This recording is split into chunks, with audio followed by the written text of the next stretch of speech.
right, let's do one more question. We got one more question here. This one comes from Dave. Dave says, my wife and I have a 13-month-old child and would like to have another. We're both working professionals who have built substantial career capital, so they're both mid-career professionals. I find myself increasingly drawn to being a stay-at-home dad for the next 5 years or so while my children are young. While acknowledging that this would cause a drastic change in my career trajectory, do you have any advice on how I can continue to stay engaged and build or maintain career capital while taking such a long time away from work? All right, that's an interesting question. Um, I wouldn't really sweat career capital maintenance, at least at first, if you're going to shift to be a stay at home parent. That's where your focus is. I would say in today's professional landscape, this is much more understood than it used to be.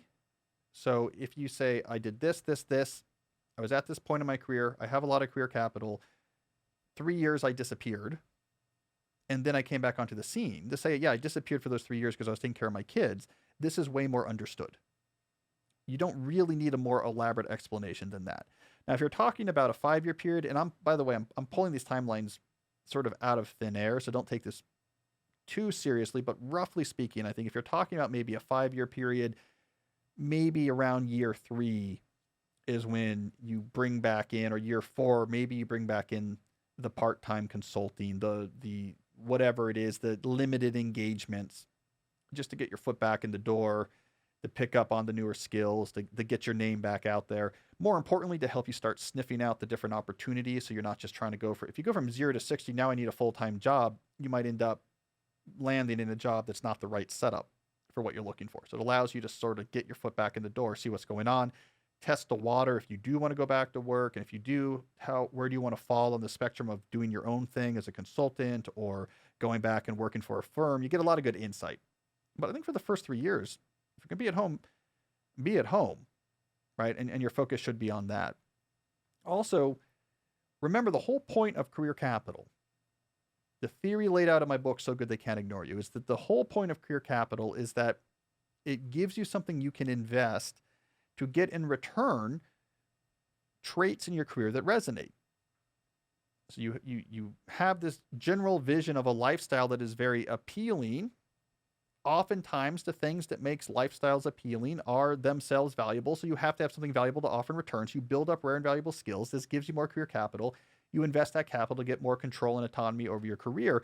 But the whole reason you do that is so that you can shape your career towards a lifestyle that resonates. Well, if what's resonating with you right now is a lifestyle where you're home with your kids, you've jumped to where we're trying to get.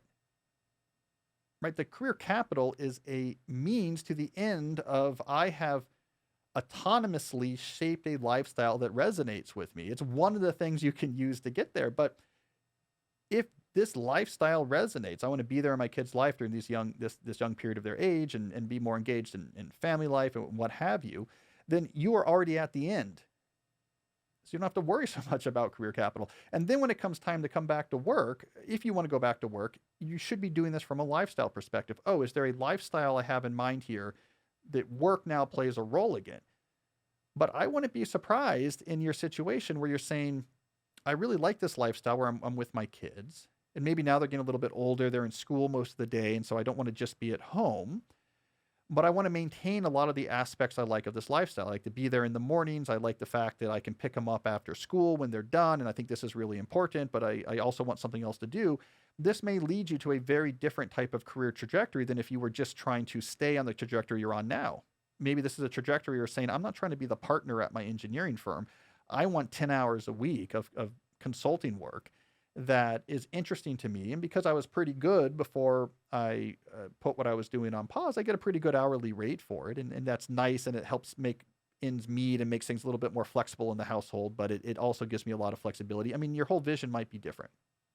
So what I'm trying to say here is the goal for all of this type of thinking is autonomously crafting a lifestyle that resonates, that you had an idea and you made that actually happen. That's the whole ball game here. So in the professional world, if there's a particular trait you want in your job, I want, very flexible hours or a lot of money or this or that, then career capital is really important to it. But you're playing a bigger level here where job fits in there uh, here, but there's other things also going on. So work backwards from the lifestyle that resonates. I'm reading your long elaboration here. You're very good at what you do. There will be economic opportunities for you. If you want to get back to it after 3 years, start doing something so that you can get a sense of what do I really want to do. But don't really sweat career capital in the sense of this in itself is the end. Your goal is not in life to have as much career capital as possible. Your goal in life is to have a life that is shaped as much as possible towards what you really care about. Capital is one of many tools that you can deploy. So I say go for it, man. Get home, be there with the kids, do cool things with them, get weird hobbies that they get involved with you with, get to know the teachers at the school, whatever it is. Go over the top and decorating for holidays, all the cool stuff you get to do when you actually have some time. And just enjoy that resonating for a while. And then if you need to bring work back into it, you can figure out how to bring work back to it.